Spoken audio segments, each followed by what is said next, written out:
अस्सलाम वालेकुम।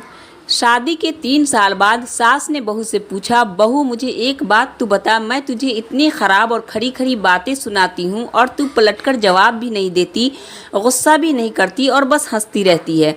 बहू को तो जैसे सुनाने को कहानी मिल गई। कहने लगी, अम्मा जी आपको एक बात सुनाती हूँ। मैं जब छोटी थी तो मुझे हमेशा ऐसा लगता था कि मेरी माँ मेरी सगी माँ नहीं, क्योंकि वो मुझसे घर के सारे काम करवाती थी और कोई काम गलत हो जाता तो मुझे डांट भी पड़ती और कभी कभी मार भी देती थी।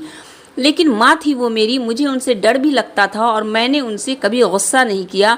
यहाँ तक कि मैं कॉलेज से थकी हुई वापस आती तो आते ही कुछ देर आराम के बाद मुझे काम करने होते थे। फिर जब मेरी भाभियाँ आई तब तो जैसे मेरे काम ज़्यादा ही बढ़ गए। होना तो चाहिए था कि बहू आई तो सारी जिम्मेदारियाँ उस पर डाल दी जाती, लेकिन मेरी अम्मी ने फिर भी मुझसे सारा काम करवाया और कभी भी भाभीियों को नहीं डांटा, बल्कि उनके काम भी मुझे कहती थी कर दो। खैर है, फिर क्या होता है, उनका ये एक जुमला हमेशा मुझे याद रहता है। वो कहती थी, खैर है बेटी, अगले घर जाकर तुझे मुश्किल नहीं होगी। और मैं इस जुमले से चिढ़ गई थी। जब मेरी शादी थी तो 2 दिन पहले मुझे अम्मी ने प्यार से अपने पास बैठाया और बोली, बेटा आज तक समझ मैं तेरी सास थी, मैंने तुझे प्रैक्टिस करवा दी है और तुझे बता दिया है कि सास कैसी होती है।